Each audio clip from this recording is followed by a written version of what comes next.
ವೀಕ್ಷಕರೇ ನಮಸ್ಕಾರ. ಈ ದಿನ .comನ ಈ ಮುಖಾಮುಖಿ ಚರ್ಚೆಗೆ ನಿಮಗೆಲ್ಲರಿಗೂ ಸ್ವಾಗತ. ನಿನ್ನೆ ಪಂಚರಾಜ್ಯಗಳ ಚುನಾವಣೆಯ ಫಲಿತಾಂಶ ಬಂದಿದೆ. ಅದರ ಜೊತೆಗೆ ಕರ್ನಾಟಕದ 2 ಬೈ ಎಲೆಕ್ಷನ್ ನಡೆದಿತ್ತು. ಅದರ ಫಲಿತಾಂಶ ಕೂಡ ಬಂದಿದೆ. ನಿರೀಕ್ಷೆಯಂತೆ ಕಾಂಗ್ರೆಸ್ 2 ಕ್ಷೇತ್ರಗಳನ್ನು ಗೆದ್ದುಕೊಂಡಿದೆ. ಅಂದರೆ ಯಾವ ಪಕ್ಷ ಆಡಳಿತದಲ್ಲಿರುತ್ತೋ ಅದೇ ಪಕ್ಷ ಉಪಚುನಾವಣೆಯನ್ನು ಗೆಲ್ಲುತ್ತದೆ ಅನ್ನುವ ಒಂದು ಸಂಪ್ರದಾಯವನ್ನು ಕಾಂಗ್ರೆಸ್ ಉಳಿಸ್ಕೊಂಡಿದೆ. ಆದರೆ ಈ ಫಲಿತಾಂಶ ನಿಜಕ್ಕೂ ಕಾಂಗ್ರೆಸ್ಗೆ ತೃಪ್ತಿ ಕೊಟ್ಟಿದೆಯಾ ಮತ್ತು ಕಾಂಗ್ರೆಸ್ನ ಬಹುತೇಕ ಎಲ್ಲರಿಗೂ ತೃಪ್ತಿ ಕೊಟ್ಟಿದೆಯಾ? ಅದರಲ್ಲೂ ವಿಶೇಷವಾಗಿ ದಾವಣಗೆರೆ ಚುನಾವಣೆಗೆ ಇನ್ನು ಫಲಿತಾಂಶ ಬರುವ ಮೊದಲೇ ಕಾಂಗ್ರೆಸ್ನ ಅನೇಕ ನಾಯಕರ ತಲೆದಂಡಗಳಾಯಿತು, ಏನೇನೋ ದೊಡ್ಡ ದೊಡ್ಡ ಬೆಳವಣಿಗೆಗಳು ಕರ್ನಾಟಕ ಕಾಂಗ್ರೆಸ್ನಲ್ಲಿ ನಡೀತು. ಈ ಎಲ್ಲ ವಿಚಾರಗಳ ಕುರಿತು ಇವತ್ತು ಚರ್ಚೆ ಮಾಡೋಣ. ಇವತ್ತಿನ ನಮ್ಮ ಚರ್ಚೆಯಲ್ಲಿ ಕಾಂಗ್ರೆಸ್ನ ವಕ್ತಾರರಾಗಿರುವಂತಹ ಅನಿಲ್ ಕುಮಾರ್ ಅವರಿದ್ದಾರೆ. ಸರ್, ನಿಮಗೆ ಕಾರ್ಯಕ್ರಮಕ್ಕೆ ಸ್ವಾಗತ.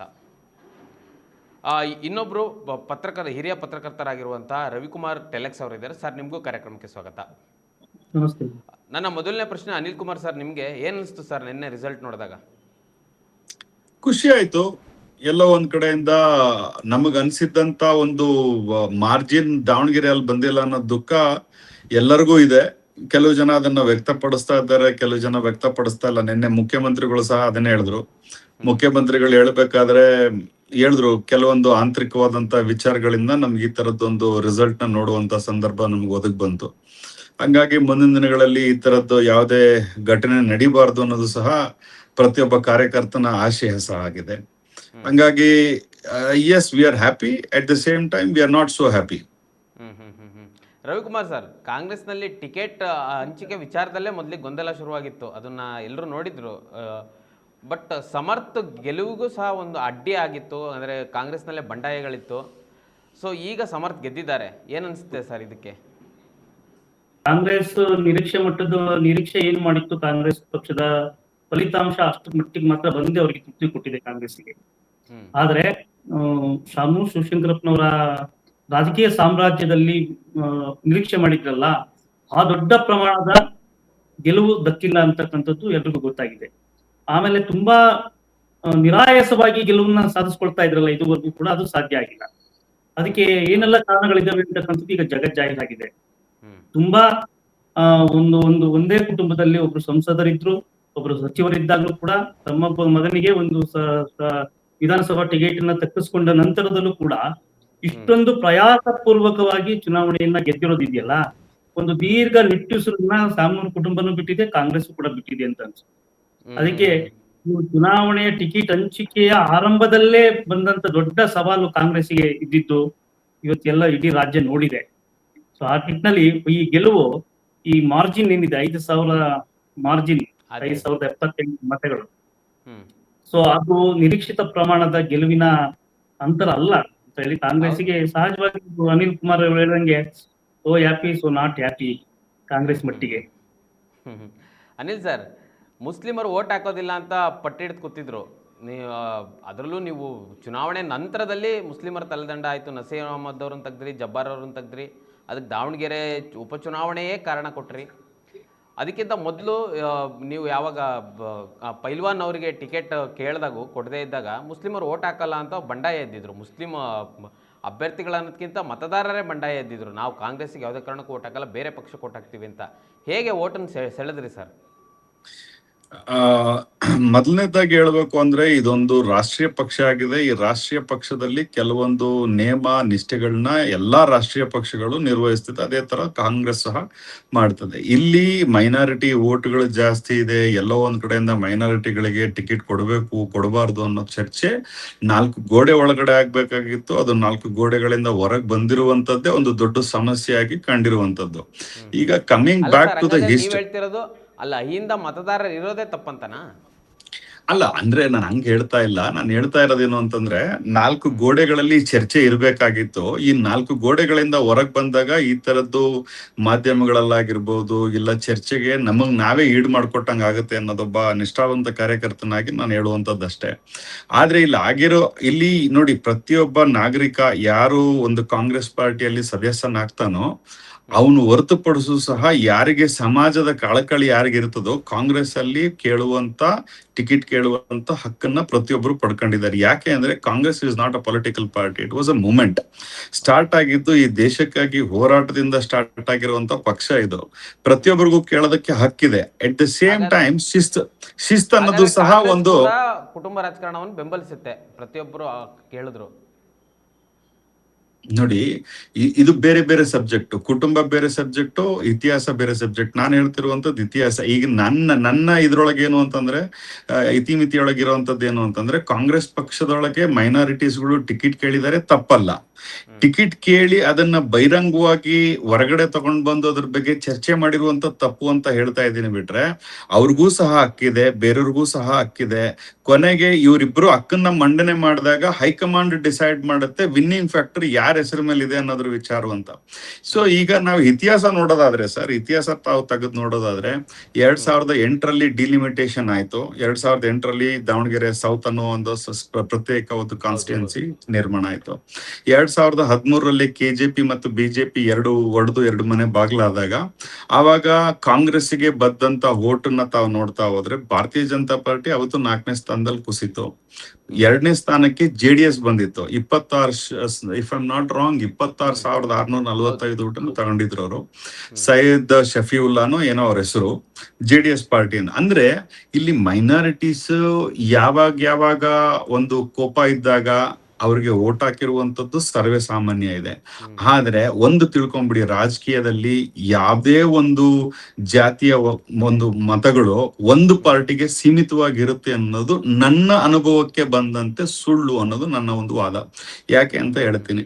ಪ್ರತಿಯೊಬ್ಬರಿಗೂ ಅದು ಅಕಸ್ಮಾತ್ ಒಂದೇ ಸೈಡ್ ಇದೆ ಅಂತಂದ್ರೆ ಈ ದೇಶ ಡೆಮೊಕ್ರಾಟಿಕ್ ದೇಶ ಅನ್ಸ್ಕೊಳ್ಳೋದಿಲ್ಲ. ನಾವು ವಿಭಿನ್ನವಾಗಿರ್ಲೇಬೇಕು. ಆಮೇಲೆ ಈ ವಿಭಿನ್ನವಾಗಿದ್ರೆ ಮಾತ್ರನೇ ಭಾರತ ಅನ್ಸ್ಕೊಳ್ಳೋದು. ಅದು ಭಾರತ ಅನ್ಸ್ಕೊಳ್ಳೋಕೆ ಅದೊಂದೇ ಆಸ್ಪದ ಇರುವಂತದ್ದು. ಬಟ್ ಹೇಳುವಂತದ್ದು ಇಷ್ಟೇ, ಬಹುತೇಕ ಜನ ಮೈನಾರಿಟೀಸ್ಗಳಲ್ಲಿ ಇವತ್ತಿನ ದಿನದಲ್ಲಿ ಕಾಂಗ್ರೆಸ್ ಅವರಿಗೆ ಸೇಫ್ ಆಪ್ಷನ್ ಅನ್ಸುತ್ತೆ. ಅದಕ್ಕೆ ಬಹಳಷ್ಟು ಕಾರಣಗಳಿದೆ, ತಮಗೂ ಗೊತ್ತು. ಅದಕ್ಕೆ ಕಾಂಗ್ರೆಸ್ ಆರಾಮಾಗಿದೆ, ಮೈನಾರಿಟೀಸೇ ನಮಗೆ ಓಟ್ ಹಾಕ್ತಾರೆ ಅನ್ನುವ ಒಂದು ಆರಾಮಾಗಿ ನಿದ್ದೆ ಮಾಡ್ತಾ ಇದೆ ಅನ್ನೋ ತರ ಇದೆ ನಿಮ್ಮ ಮಾತು. ಇಲ್ಲ ಅಂದ್ರೆ ಮೈನಾರಿಟೀಸ್ ನಮ್ಗೆ ಇದಾರೆ, ನಿದ್ದೆ ಮಾಡ್ತೀವಿ ಅಂತಲ್ಲ. ಇವತ್ತಿಗೆ ನೋಡಿ, ಒಂದು ಚೀಫ್ ವಿಪ್, ಒಂದು ಸ್ಪೀಕರು, 3 ಜನ ಮಿನಿಸ್ಟರ್ಸು, ಸರಿಸುಮಾರು ಒಂದು 15ರಿಂದ 20 ಜನ ನಾವು ಬೋರ್ಡ್ ಚೇರ್ಮನ್ಗಳನ್ನ ಮಾಡಿದೀವಿ. ಆಮೇಲೆ ರಾಜ್ಯಸಭಾ ಮೆಂಬರ್ ಮಾಡಿದೀವಿ. ಇದನ್ನ ನಾವು ಮಾಡಿದೀವಿ ಅಂತ ಹೇಳಿ ನಾವೇನೋ ಜಂಬ ಕುಚ್ಕೊಂತ ಇಲ್ಲ. ನಾವೇನು ನುಡಿತೀವಿ, ನುಡಿದಂತೆ ಕೆಲಸವನ್ನ ಮಾಡ್ತೀವಿ. ಸಬ್ಕಾ ಸಾಥ್ ಸಬ್ಕಾ ವಿಕಾಸ್ ಅಂತ ನಾವ್ ಹೇಳಿ ನಾವು ಮಾಡ್ತೀವಿ. ಅವ್ರು ಸಬ್ಕಾ ಸಾಥ್ ಸಬ್ಕಾ ವಿಕಾಸ್ ಅಂತ ಹೇಳ್ತಾರೆ. ಯಾವ್ದೋ ಒಂದು ಮೈನಾರಿಟೀಸ್ಗೆ ಅವ್ರು ಇವತ್ತಿನವರೆಗೂ ಪೊಸಿಷನ್ ಕೊಟ್ಟಿಲ್ಲ. ಪೊಸಿಷನ್ ಕೊಡೋದು ಹಾಳಾಗೋಗ್ಲಿ. ಅಲ್ಲಲ್ಲ, ನಾನು ಯಾಕೆ ಹೇಳ್ತಾ ಇದ್ದೀನಿ ಅಂತಂದ್ರೆ, ಯಾಕೆ ಇವತ್ತು ಕಾಂಗ್ರೆಸ್ ಸೇಫ್ ಅನ್ಸುತ್ತೆ ಅಂತಂದ್ರೆ, ಅವರಿಗೆ ಪ್ರಜಾಪ್ರಭುತ್ವದಲ್ಲಿ ಮಾತಾಡೋದಕ್ಕೆ ಒಂದು ಸ್ವತಂತ್ರ ಇದೆ. ಜೊತೆಗೆ ಅವರಿಗೆ ಬೇಕಾದಾಗ ಬೇಡಾದಾಗ ನಮ್ಮ ಹತ್ರ ಜಗಳಾಡೋದಕ್ಕೆ ಅಣ್ಣ ತಮ್ಮಂದ್ರಂತೆ ನಾವು ಸಹ ಅವ್ರ ಜೊತೆಗೆ ನಿಂತ್ಕೊಳ್ತೀವಿ ಅನ್ನೋ ಒಂದೇ ಒಂದು ಉದ್ದೇಶ. ಇಟ್ ಡಸ್ ನಾಟ್ ಮೀನ್ ನಾವು ಗ್ರಾಂಟೆಡ್ ಆಗಿ ತಗೊಂಡಿಲ್ಲ, ಅವರು ನಮ್ಮನ್ನ ಗ್ರಾಂಟೆಡ್ ಆಗಿ ತಗೊಂಡಿಲ್ಲ. ಆಮೇಲೆ ಯಾರನ್ನು ಗ್ರಾಂಟೆಡ್ ಆಗಿ ತಗೊಳಕ್ ಬರೋದೂ ಇಲ್ಲ. ಈಗ ನೀವು ಹಂಗ್ ನೋಡ್ತಾ ಹೋದ್ರೆ ಮೈನಾರಿಟೀಸು ಕರ್ನಾಟಕದಲ್ಲಿ, ಕೇರಳದಲ್ಲಿ, ರಾಜಸ್ಥಾನಲ್ಲಿ ಮತ್ತು ಮಧ್ಯಪ್ರದೇಶಲ್ಲಿ ಬಿಟ್ರೆ ಬೇರೆ ಕಡೆಗೆ ಎಲ್ಲಿದ್ದಾರೆ ನಮ್ ಜೊತೆಗೆ, ಕಾಂಗ್ರೆಸ್ ಜೊತೆಗೆ? ಸುಮ್ನೆ ಕೇಳ್ತೀನಿ ನಾನು ನಿಮಗೆ. ಕಾಂಗ್ರೆಸ್ ಮಲ್ಕೊಂಡ್ಬಿಟ್ಟಿದೆ. ವೆಸ್ಟ್ ಬೆಂಗಾಲ್ ಅಲ್ಲಿ 17.7% ಇದೆ ಓಟು. ನಮಗ್ ಹಾಕ್ತಾರ ಅಲ್ಲಿ? ಅದೇ ತರ ನಿಮಗೆ ತೆಲಂಗಾಣದಲ್ಲಿ ಆಗ್ತಾರ, ಆಂಧ್ರದಲ್ಲಿ ಅದೇ ಮಲ್ಕೊಂಡಿದೆ ಅನ್ನೋದಕ್ಕಿಂತ ಅಂದ್ರೆ, ನೀವು ಅಲ್ಪಸಂಖ್ಯಾತ ಮತಗಳಾಗಿರ್ಬೋದು, ದಲಿತ ಮತಗಳು ನಮಗೆ ಆರಾಮಾಗಿ ಬರುತ್ತೆ ಅನ್ನುವ ರೀತಿಯಲ್ಲಿ ಇದೀರಾ ಅನ್ನೋ ತರ. ಇಲ್ಲ, ಅದನ್ನ ನಾನು ಹೇಳ್ತಿರೋದು. ಇಲ್ಲ ಅಂತ ನಾನು ಹೇಳ್ತಿರೋದು. ನಾವ್ ಯಾವತ್ತು ಅವ್ರನ್ನು ನಾವು ಗ್ರಾಂಟೆಡ್ ಆಗಿ ತಗೊಂಡಿಲ್ಲ, ಅವರು ನಮ್ಮನ್ನ ಗ್ರಾಂಟೆಡ್ ಆಗಿ ತಗೊಂಡಿಲ್ಲ. It is basically mutual consent. ನಾವು ಅವರು ಇವತ್ತಿನವರೆಗೂ ಅವ್ರ ಇಂಟ್ರೆಸ್ಟ್ ಅನ್ನೇ ಪ್ರೊಟೆಕ್ಟ್ ಮಾಡ್ಕೊಂಡು, ಪ್ರತಿಯೊಬ್ಬ ನಾಗರಿಕನ ಇಂಟ್ರೆಸ್ಟ್ ಅನ್ನ ಪ್ರೊಟೆಕ್ಟ್ ಮಾಡ್ತಿರುವಂತದ್ದೇ ಕಾಂಗ್ರೆಸ್ ಪಾರ್ಟಿ. ಇವತ್ತು ಸಿಖ್ ಇರ್ಬೋದು, ಮುಸ್ಲಿಂ ಇರ್ಬೋದು, ಹಿಂದುಳಿದವನ್ ಇರ್ಬೋದು, ಬ್ರಾಹ್ಮಣ ಇರ್ಬೋದು, ಲಿಂಗಾಯತ ಇರ್ಬೋದು, ಕ್ಷತ್ರಿಯ ಇರ್ಬೋದು, ವೈಶ್ಯ ಇರ್ಬೋದು, ಎಲ್ಲರದು ಇಂಟ್ರೆಸ್ಟ್ ಈ ದೇಶವನ್ನ ವಿಭಜನೆ ಜಾತಿಯಿಂದ ಮಾಡಬಾರ್ದು ಅನ್ನೋದು ಒಂದೇ ಒಂದು ಕಾರಣಕ್ಕಾಗಿ ಕಾಂಗ್ರೆಸ್ ಉಟ್ಕೊಂಡು ಇವತ್ತೇನು ನೀವು ಸ್ವತಂತ್ರ ಭಾರತದಲ್ಲಿ ಮಾತಾಡೋದಕ್ಕೆ ಕಾರಣಕರ್ತ ಕಾಂಗ್ರೆಸ್ನವರು. ಬಟ್ ಅದೊಂದು ಚರ್ಚೆ ಸಪರೇಟ್ ಆಗಿಡೋಣ. ಬಟ್ ಇಲ್ಲಿ ವಿಚಾರ ಇರುವಂತದ್ದು ಏನಂದ್ರೆ, ಮೈನಾರಿಟೀಸ್ ನಮ್ ಜೊತೆಗಿದಾರ, ಖಂಡಿತವಾಗ್ಲೂ ನಮ್ ಜೊತೆಗಿದ್ದಾರೆ. ಮೈನಾರಿಟೀಸ್ ಈಗ ನಮ್ಮ ಮನೆಯಲ್ಲಿ ಅಣ್ಣ ತಮ್ಮಂದ್ರ ಜೊತೆ ಜಗಳ ಆಗ್ತದೆ, ಯಾವ್ದೋ ಒಂದು ಕೊಡೋ ವಿಚಾರದಲ್ಲಿ. ಆ ತರದೊಂದು ವಿಚಾರಗಳಲ್ಲಿ ಬೇಜಾರಾಗಿದ್ದಂತೂ ಇಲ್ಲ, ಸುಳ್ಳು ಅಂತ ಹೇಳ್ತಾ ಇಲ್ಲ. ಬಟ್ ಇಲ್ಲಿ ಏನು ಅಂತಂದ್ರೆ, ಕೆಲವೊಂದು ಮಾಧ್ಯಮಗಳು ಇವತ್ತು ತಮಗೂ ಸಹ ಗೊತ್ತಿದೆ, ಸರ್ಗೂ ಸಹ ಗೊತ್ತಿದೆ ಅಂತ ಭಾವಿಸ್ತೀನಿ, ಬಹಳಷ್ಟು ಮಾಧ್ಯಮಗಳು ಇದನ್ನ ಒಂದು ದೊಡ್ಡ ಏನೋ ಅಂತೀರಿ, ಒಂದು ಒಂದು ಸಬ್ಜೆಕ್ಟ್ ಆಗಿ ಪ್ರತಿಯೊಂದು ಮಾಧ್ಯಮಗಳಲ್ಲಿ ಬಿಂಬಿಸಕ್ ಟ್ರೈ ಮಾಡ್ತಾ ಇದ್ದಾರೆ.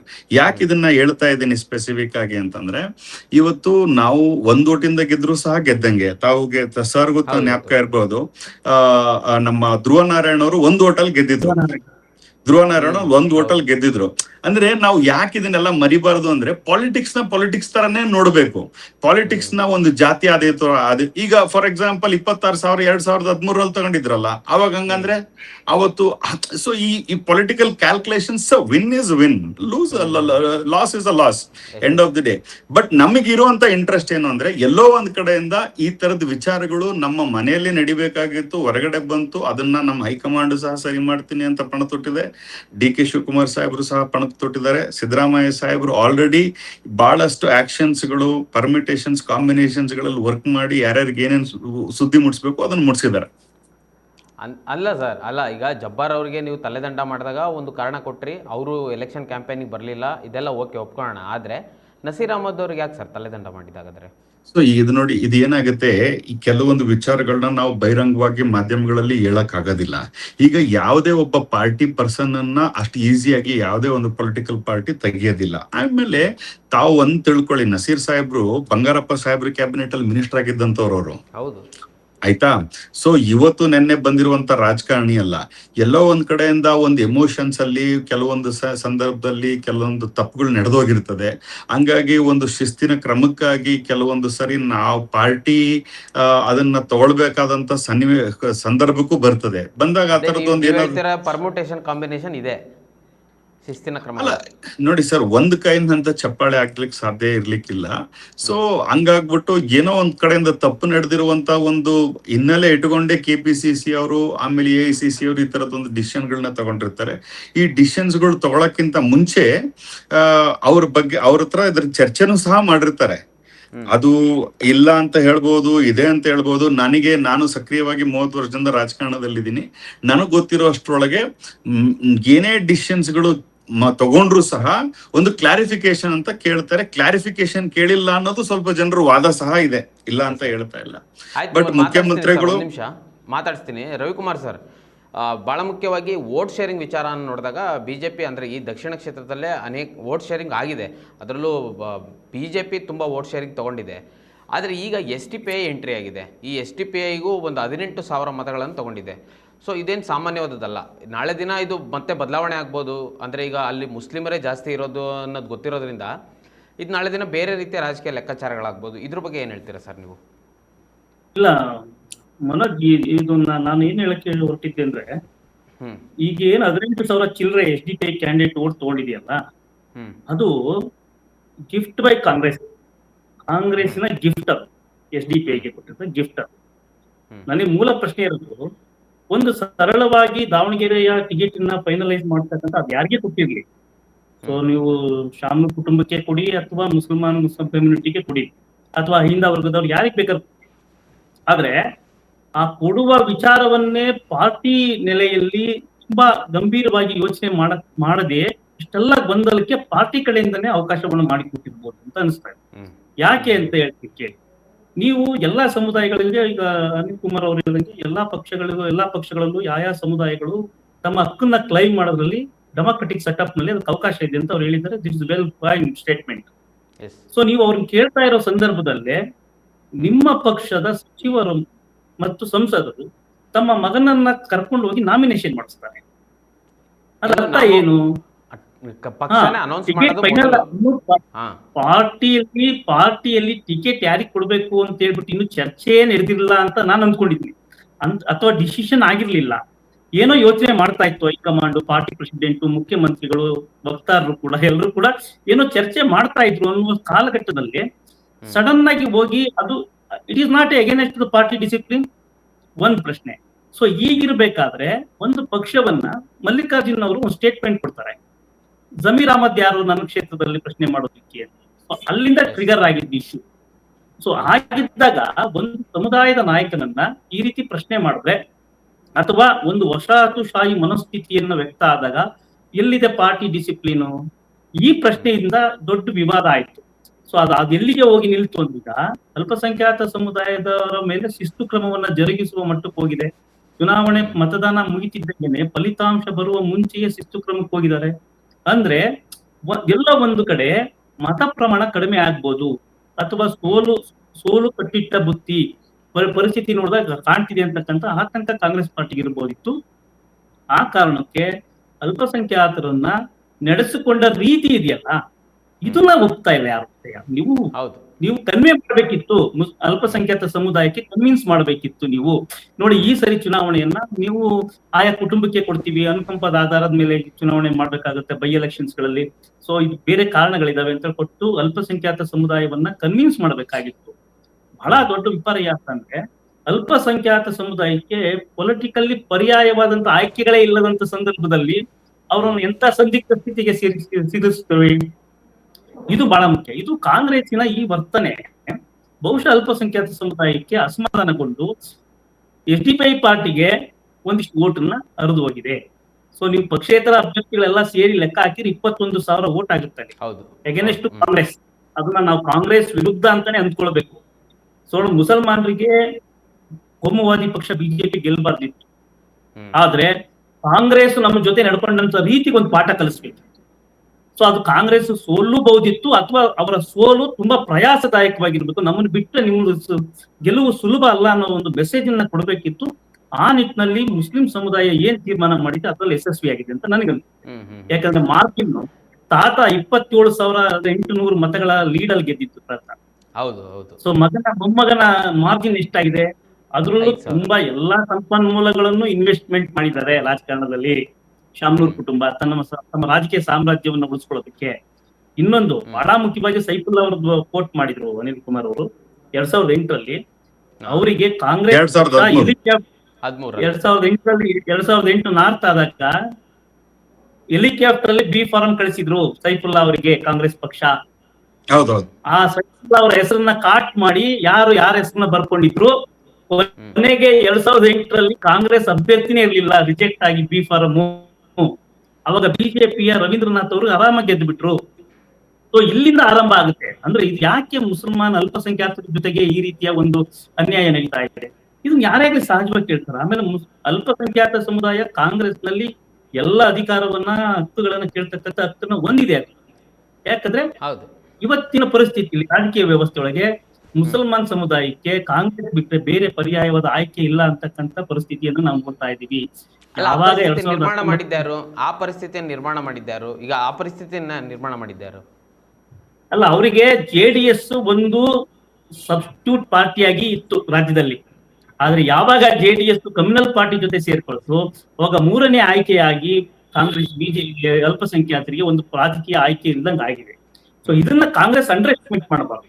ನನ್ನ ಪ್ರಕಾರ ಬಹುಶಃ ದಾವಣಗೆರೆ ವಿಷಯದಲ್ಲಿ ಕಾಂಗ್ರೆಸ್ ಈ ರೀತಿನೇ ವರ್ತನೆ ಮಾಡಿರ್ಬಹುದು, ಈ ರೀತಿನೇ ತಿಳ್ಕೊಂಡು ಅಲ್ಪಸಂಖ್ಯಾತರನ್ನ ದಂಡಿಸೋದು ಹೊರಟಿದೆ.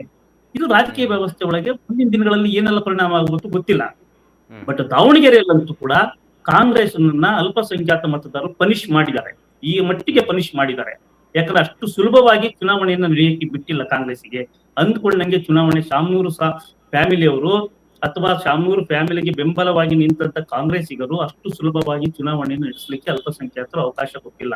ನೋಡಿ, SDPI ಪಕ್ಷ, ಯಾವುದೇ ಒಂದು ಪಕ್ಷ ಒಂದು ನಿರ್ದಿಷ್ಟ ಜಾತಿ ಧರ್ಮದ ಆಧಾರದ ಮೇಲೆ ಚುನಾವಣೆಯನ್ನು ನಡೆಸಕ್ಕೆ ಈ ದೇಶದಲ್ಲಿ ಸಾಧ್ಯ ಇಲ್ಲ. ಅದನ್ನ ನೀವು ತಮಿಳುನಾಡಲ್ಲಿ ಟಿವಿಗೆ ಗೆದ್ದಿರೋದನ್ನ ನೋಡಿದಾಗ ಸೊ ಸಾಬೀತಾಗುತ್ತೆ. ಸೊ SDPI ಮುಸ್ಲಿಂ ಮತಗಳನ್ನು ತಗೊಂಡು ನಾನು ಗೆಲ್ತೀನಿ ಅಂತಕ್ಕಂಥ ಭರವಸೆಯಲ್ಲೂ ಇರ್ಲಿಲ್ಲ. ಆದ್ರೆ ಅವ್ರಿಗೆ ಬೇಕಾಗಿದ್ದೇನಂತೆ ಒಂದು ರಾಜಕೀಯ ಅಸ್ತಿತ್ವವನ್ನು ಉಳಿಸ್ಕೊಳ್ಬೇಕಾಗಿತ್ತು. ಕಾಂಗ್ರೆಸ್ಸಿಗೆ ಒಂದು ಪಾಠ ಕಲಿಸ್ಬೇಕಾ ಈ ಸಮಯವನ್ನ ಅವಕಾಶವನ್ನಾಗಿ ಬಳಸ್ಕೊಂಡಿದೆ. ಹಾಗಾಗಿ 18,000 ಮತಗಳನ್ನ ತಗೊಂಡಿದೆ. ಉಳಿದಂತ ಅಭ್ಯರ್ಥಿಗಳೆಲ್ಲ ಓಟ್ ಎಲ್ಲ ಸೇರಿ 21,000 ಮತಗಳನ್ನ ತಗೊಂಡಿದೆ. ಕಾಂಗ್ರೆಸ್ ಈ ನಿಟ್ಟಿನಲ್ಲಿ ತುಂಬಾ ಗಂಭೀರವಾಗಿ ಯೋಚನೆ ಮಾಡ್ಬೇಕು, ಈ ಎಲ್ಲಿ ಎಲ್ಲಿದ್ದೀವಿ ಅಂತಕ್ಕಂಥದ್ದನ್ನ. ಸೊ ಈ ವಿವಾದ ಆರಂಭ ಆಗಿದ್ದು ಮೀಡಿಯಾಗಳು ಒಂದು ಏನು ನಮ್ಮ ಮೀಡಿಯಾಗಳು ಅದನ್ನ ಟೇಕ್ ಫಾರ್ವರ್ಡ್ ಮಾಡಿದ್ರು ಹೊರತು ಅದು ಆರಂಭ ಮಾಡಿದ್ದು ಕಾಂಗ್ರೆಸ್ ಭಾಗದಿಂದಾನೇ.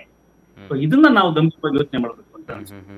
ಅನಿಲ್ ಕುಮಾರ್ ಸರ್, ಅವ್ರು ಹೇಳಿದ ಅಷ್ಟು ಪ್ರಶ್ನೆಗೆ ನಂದು ಒಂದು ಪ್ರಶ್ನೆ, ಅವ್ರು ಹೇಳಿದ ಮಾತಿಗೆ ಒಂದು ಪ್ರಶ್ನೆ ಏನು ಅಂದರೆ, ಯಾವುದೇ ಸಮುದಾಯ ಆಗಿರ್ಬೋದು, ಒಂದೇ ಮತ ಆಗಿರ್ಬೋದು, ಗೆಲ್ಲಿಸೋದು ಮಾತ್ರ ಅಲ್ಲ, ಸೋಲಿಸೋಕ್ಕೂ ಅವ್ರ ಹತ್ರ ಶಕ್ತಿ ಇರುತ್ತೆ. ನಾವು ಸೋಲಿಸುವ ಬಗ್ಗೆನೂ ಯೋಚನೆ ಮಾಡಬೇಕಾಗತ್ತಲ್ವಾ? 100%. ಹ್ಮ್ ಇಲ್ಲಿ ಅವ್ರು ಮಾತಾಡ್ತಾ ಇರ್ಬೇಕಾದ್ರೆ ಕೆಲವೊಂದು ವಿಚಾರಗಳನ್ನ ಬಹಳ ಸೆನ್ಸಿಬಲ್ ಆಗಿ ಅಬ್ಸರ್ವೇಷನ್ ಮಾಡಿರುವಂತ ವಿಚಾರಗಳನ್ನ ಅವ್ರು ಪ್ರಸ್ತಾಪ ಮಾಡಿದ್ರು. ನಂದು ಸಹ ಸಹಮತಿ ಇದೆ ಅದಕ್ಕೆ. ಈಗ ಏನಾಗುತ್ತೆ, ನಿಮಗೊಂದು ಸಣ್ಣ ಕತೆ ಹೇಳ್ತೀನಿ, ಮೇ ಬಿ ಅದಕ್ಕೆ ಅವರು ಸಹ ಒಪ್ಕೊಳ್ತಾರೆ ಅಂತ ಹೇಳ್ತೀನಿ. ಈಗ ನೀವು ಸ್ನೇಹಿತರಾಗಿರ್ತೀವಿ, ನಾವು ಏಕವಚನದಲ್ಲಿ ಕೆಲವೊಂದು ವಿಚಾರಗಳನ್ನ ಮಾತಾಡ್ತೀವಿ. ಅದೇನಾಗುತ್ತೆ, ಸುತ್ತಮುತ್ತ ಇರೋರು ಅದನ್ನ ಯಾವ ರೀತಿ ಬೇಕಾದ್ರೆ ನನಗೆ ಅವ್ರಿಗೆ ಟ್ರಿಗರ್ ಮಾಡ್ಬೋದು, ನನಗೆ ನಿಮಗೆ. ಸೊ ಸ್ಟಾರ್ಟಿಂಗ್ ಪಾಯಿಂಟ್ ಎಲ್ಲಿಂದಾರು ಹೇಳ್ಬೋದು. ಬಟ್ ನಾನು ನಿಮಗೆ ಹೇಳ್ತೀನಿ, ನನಗೆ ಗೊತ್ತಿರೋ ಅಷ್ಟ್ರೊಳಗೆ ಏನಾಗತ್ತೆ ಅಂದ್ರೆ, ಮಲ್ಲಿಕಾರ್ಜುನ್ ಅವರು ಜಮೀರ್ ಅವರು ತುಂಬಾ ಕ್ಲೋಸ್ ಸ್ನೇಹಿತರೆ. ನನಗೆ ಜಮೀರ್ ಅವರು ಅಷ್ಟೇ ಕ್ಲೋಸ್ ಸ್ನೇಹಿತರು, ಮಲ್ಲಿಕಾರ್ಜುನ್ ಅವರು ಅಷ್ಟೇ ಕ್ಲೋಸ್ ಸ್ನೇಹಿತರು. ಯಾಕೆ ಈ ವಿಚಾರ, but yes there was a trigger, ಇಲ್ಲ ಅಂತ ನಾನು ಹೇಳ್ತಾ ಇಲ್ಲ, ನಾನು ಅದನ್ನ ತಳ್ಳ ಹಾಕದೇ ಇಲ್ಲ. ಬಟ್ ಆದ್ರೆ ಅವರು ಫಸ್ಟ್ ಟೈಮ್ ಅವನ್ ಇಲ್ಲಿಗೆ ಬರೋದಕ್ಕೆ ಅಂತ ಹೇಳಿದಾಗ it was just a fraction of a same sense what they normally discuss. Normally ಅವ್ರ ಡಿಸ್ಕಷನ್ ಅವನೇನ್ ಇಲ್ಲಿ ಬರೋದು, ನನ್ಗೆ ಗೊತ್ತು, ನಾನು ರಾಜಕಾರಣ ನಾನು ಇಲ್ಲಿ ಮಾಡ್ತೀನಿ ಅನ್ನೋ ತರದ್ದು ಮಾತುಗಳನ್ನ ಹೇಳಿದಾರೆ ಬಿಟ್ರೆ ಅವರು.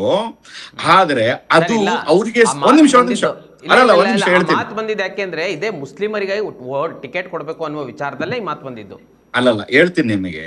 ಅದೇನಾಗುತ್ತೆ, ಆಬ್ವಿಯಸ್ಲಿ ಸ್ವಲ್ಪ ಮಲ್ಲಿಕಾರ್ಜುನ್ ಅವರು ಒಂದ್ ಕಡೆಯಿಂದ ಎಮೋಷನ್ಸ್ ನ ಕಂಟ್ರೋಲ್ ಮಾಡ್ಕೊಳ್ಬೇಕಾಗಿತ್ತು ಅಂತ ನನ್ನ ಭಾವನೆ. ಸೊ ಅವ್ರಿಗೆ ಎಷ್ಟೇ ಕ್ಲೋಸ್ ಸ್ನೇಹಿತರಾಗಿದ್ರು ಸಹ ಜನರಿಗೆ ಮಾಸ್ ಮೀಡಿಯಾಗಳಲ್ಲಿ ಅದನ್ನ ಕನ್ವಿನ್ಸ್ ಮಾಡಕ್ ಆಗೋದಿಲ್ಲ. ಈಗ ನಮ್ಮಂತ ವಕ್ತಾರರುಗಳು ಹಲವಾರು ವರ್ಷಗಳಿಂದ ಕೂತ್ಕೊಂಡು ಮಾತಾಡಿದ್ರೆ ಜನ ನಂಬಲ್ಲ. ಇನ್ನ ಇವ್ರು ಹೋಗ್ಬಿಟ್ಟು ಇಲ್ಲ ನಾವಿಬ್ರು ಕ್ಲೋಸ್ ಫ್ರೆಂಡ್ಸ್ ಅವೆಲ್ಲ ನಂಬಕ್ಕಾಗಲ್ಲ. ಅದೇ ಹೇಳ್ತಾರಲ್ಲ, ಮಾತಾಡಿದ್ರೆ ಹೋಯ್ತು, ಹೊಡೆದ್ರೆ ಹೋಯ್ತು ಅಂತಾರಲ್ಲ, ಹಂಗೆ ಬಹಳ ಒಂದು ಮಾಸ್ ಆಡಿಯನ್ಸ್ ಅನ್ನ ನಾವು ಅಡ್ರೆಸ್ ಮಾಡ್ಬೇಕಾದ್ರೆ ನಮ್ಮ ಶಾಸಕರುಗಳಾಗಿರ್ಬೋದು, ಇಲ್ಲ ಸಂಸದರುಗಳಾಗಿರ್ಬೋದು, ಇಲ್ಲ ಮಂತ್ರಿಗಳಾಗಿರ್ಬೋದು, ಇಲ್ಲ ಉಪಮುಖ್ಯಮಂತ್ರಿ, ಬಹಳ ಸೆನ್ಸಿಬಲ್ ಆಗಿ ನಾವು ಮಾತಾಡುವಂತ ಕೆಲಸಗಳನ್ನ ನಾವು ಮಾಡ್ಬೇಕಾಗತ್ತೆ. ಅದರಲ್ಲಿ ಎರಡು ಮಾತೆಲ್ಲ ತಪ್ಪಾಗಿದೆ, ಅದನ್ನ ತಪ್ಪನ್ನ ಸರಿ ಮಾಡ್ಕೊಳ್ಳೋ ಸಹ ಕೆಲಸ ನಾವು ಮಾಡಿದೀವಿ. ಆಮೇಲೆ ಅದೇನಾಯ್ತು ಅಂದ್ರೆ, ಆದ್ಮೇಲೂ ಸಹ ಅವ್ರು ನಗ್ನಗ್ತಾನೆ ಹೇಳಿದ್ರು, ಅದನ್ನ ಯಾರು ಕ್ಯಾರಿ ಫಾರ್ವರ್ಡ್ ಮಾಡಿಲ್ಲ.